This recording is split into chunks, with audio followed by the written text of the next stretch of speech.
ഈ വിജയം കുറേ കാലത്തിന് ശേഷം നമ്മൾ ആഗ്രഹിച്ചൊരു വിജയമാണ്. കാരണം ഈ സീസണിൽ പരീക്ഷിച്ച് വിജയിച്ച ഓപ്പണിംഗ് ജോഡികളായിരുന്നു റിക്കിൾട്ടണും രോഹിത്തും. ഇപ്പോൾ ആദ്യത്തെ മത്സരത്തിലൊക്കെ നമ്മൾ കണ്ടതാണല്ലോ അത്.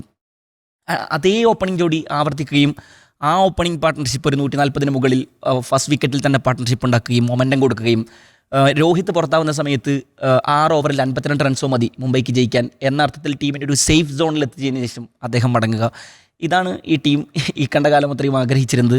ഇപ്പോഴും അവിടെ തിലകവർമ്മയും സൂര്യകുമാർ യാദവും പിന്നെ പരാജയപ്പെട്ടു പോകുന്ന ടീമാണത്. ഹാർദിക് പാണ്ഡ്യ ഇല്ലാത്തൊരു ടീമാണത്. ഹാർദിക് പാണ്ഡ്യയ്ക്ക് ശരിക്കും ഇഞ്ചുറി ഉണ്ടോ എന്നുള്ള കാര്യമാണോ മുംബൈ പറയുന്നത്? അതെ, പക്ഷെ അത് മുംബൈ നൽകിയൊരു വലിയ സിഗ്നലാണോ എന്നുകൂടി. അതെ, അതായത് ഹാർദിക് പാണ്ഡ്യ പറഞ്ഞു ആ ഹാർഡ് കോൾ നമ്മൾ കഴിഞ്ഞ മത്സരത്തിൽ പറഞ്ഞിരുന്നു, അദ്ദേഹമാണ് അദ്ദേഹത്തിന്റെ കാര്യത്തിൽ ആദ്യം ഹാർഡ് കോൾ എടുക്കേണ്ടത് എന്ന്. മേ ബി ആ കോളാണോ അറിയില്ല ഹാർഡ് കോള്.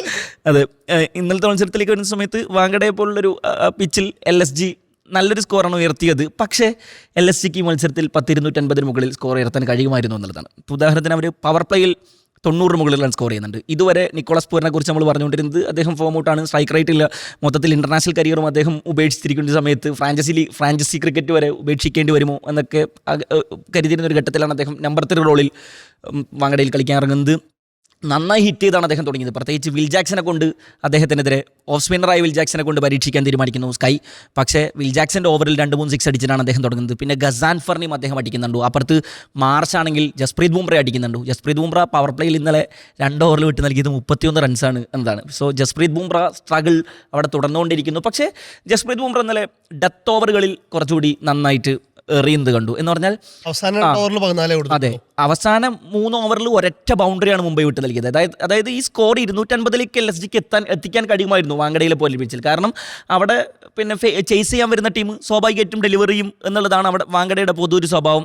അതുകൊണ്ട് തന്നെ അവിടെ ടോസ് കിട്ടിയ ആളുകൾ സ്വാഭാവികമായിട്ടും തിരഞ്ഞെടുക്കുക ചേസിങ് ആയിരിക്കും. മുംബൈ എന്തെന്ന് ചോദിച്ചാൽ നന്നായി LSG അടിച്ചുകൊണ്ടിരിക്കുന്ന സമയത്തും ഒരു 12 മുതൽ 15 വരെയുള്ള ഓവറുകളിലും 17 മുതൽ 20 വരെയുള്ള ഓവറുകൾ, ഈ 7 ഓവറിൽ അവരാകെ വിട്ട് നൽകിയത് 42 റൺസാണ് എന്നാണ്. ഈ 2 ഫേസുകളിൽ മുംബൈ ബോളർമാർ പിടിച്ചെറിഞ്ഞത് ഈ മത്സരത്തിലെ ഏറ്റവും നിർണായകമായ സ്പെല്ലാണെന്ന് പറയേണ്ടി വരും.